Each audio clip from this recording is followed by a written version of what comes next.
मित्रों, प्रियात्मा बंधु, आज एक आवश्यक ही नहीं अति आवश्यक विषय पर हम चर्चा करेंगे आप लोगों से। मैं उम्मीद करता हूं कि हमारा ये वीडियो अति रहस्यमय और गोपनीय गुप्त विद्याओं को जो मैं आप लोगों के सामने या आप लोगों के समक्ष शेयर करने जा रहा हूं, वो हो सकता है जिंदगी के किसी मोड़ पे या किसी वक्त में आप लोगों को काम आ जाए। तो मित्रों, जैसे कि पहले ही आप लोगों ने देख लिया है मेरे थंबनेल को जो यूट्यूब चैनल पे लगा हुआ है, उस चैनल पे आप लोगों ने देखा कि हम जीवन में कभी बीमार नहीं हो सकते, ये टाइटल है।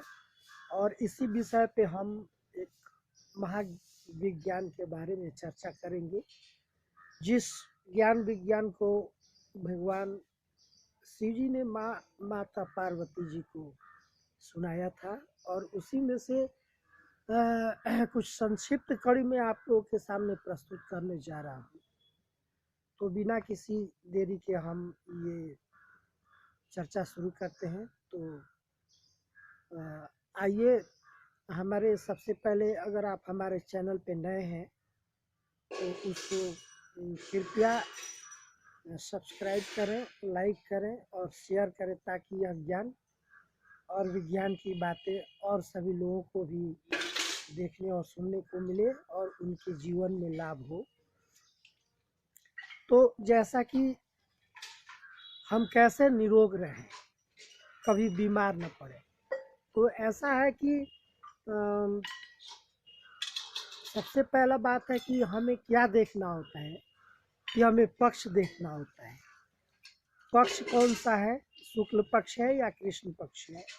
अगर कृष्ण पक्ष है तो हमें सूर्य नाड़ी दाहिना स्वर को, जो दाएं नाक का छिद्र होता है, उस दाएं नाक के छिद्र पर हमें विशेष ध्यान देना होता है सूर्योदय के समय।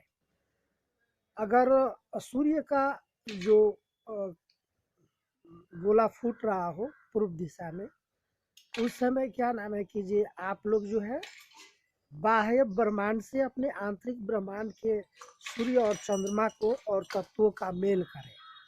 जब मेल करना आ जाएगा तो समझिए कि जब उससे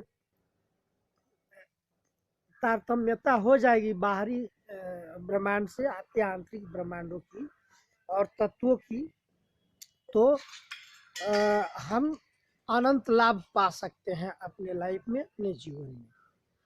कहने का मतलब है कि अगर कृष्ण पक्ष चल रहा हो तो एकम तिथि को क्या नाम है कि एकम तिथि को आप शांत स्थान पे बैठ जाएं और अपने दोनों नासिका जो है, राइट नोस्ट्रिल और लेफ्ट नोस्ट्रिल, ये दोनों नासिका छिद्रों को देखें किसमें से हवा ज़्यादा निकल रहा है और किसमें से कम निकल रहा है। तो जिसमें से ज़्यादा निकल रहा है हवा, तो समझिए कि वही स्वर अभी प्रस्फुटित है, चल रहा है। और जिसमें थोड़ा कम निकल रहा है तो उसे समझिए कि ये स्वर अभी नहीं चल रहा है।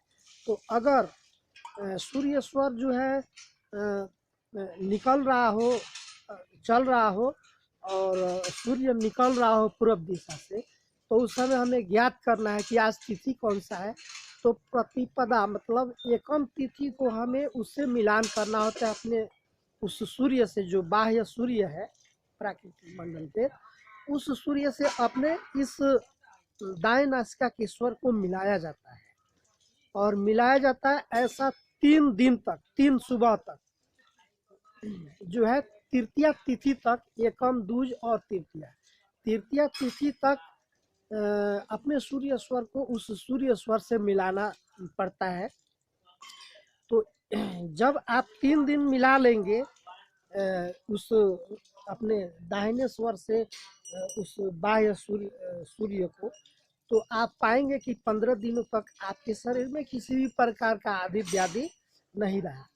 नोट, मैं एक चीज और फिर कहना चाहता हूँ कि अन्न से मन और मन से संस्कार, संस्कार से विचार उत्पन्न होते हैं, और इस विचार से ये प्राण वायु जो है, इस प्राण वायु में तत्वों का आवागमन होता है। अगर हमारे विचार अच्छे नहीं हैं तो हमारे कर्म अच्छे नहीं होंगे, और हमारे कर्म अच्छे नहीं होंगे तो इन श्वासों में बहने वाले जो तत्व है उसमें विषमता आ जाती है, और वो विषमता ही हमारे शरीर के स्वास्थ्य को हानि पहुंचाता है।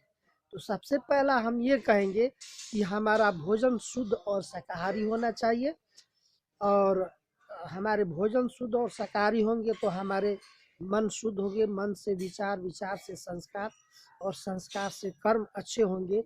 तो हम पाएंगे कि हमारे कर्म अच्छे होने से, हमारे विचार, व्यवहार और संस्कार अच्छे होने से जो हमारी अंदर जो चक्रों के माध्यम से गड़बड़ी होकर हमें दुख मिलता है, दुख प्राप्त होता है, वही चीज हमारे जब ये चीज शुद्ध हो जाएंगे, विचार, व्यवहार, अन्न और मन, तो हम पाएंगे कि बाहरी प्रकृति से हमारी अंतर प्रकृति तारतम्यता को प्राप्त हो गई है, और तारतम्यता जैसे ही प्राप्त होती है हम स्वास्थ्य की अनुभूति करते हैं। तो मित्रों, अगर हमारा ये वीडियो अच्छा लगा हो आपको तो कृपया सब्सक्राइब करें, लाइक करें, और वीडियो को शेयर करें और कमेंट भी करें। हमें आपका इंतज़ार रहेगा। और इसी तरह से मैं नया नया, इसमें बहुत सारे आयाम हैं जो कि जिस पे चर्चा करना अभी बाकी है।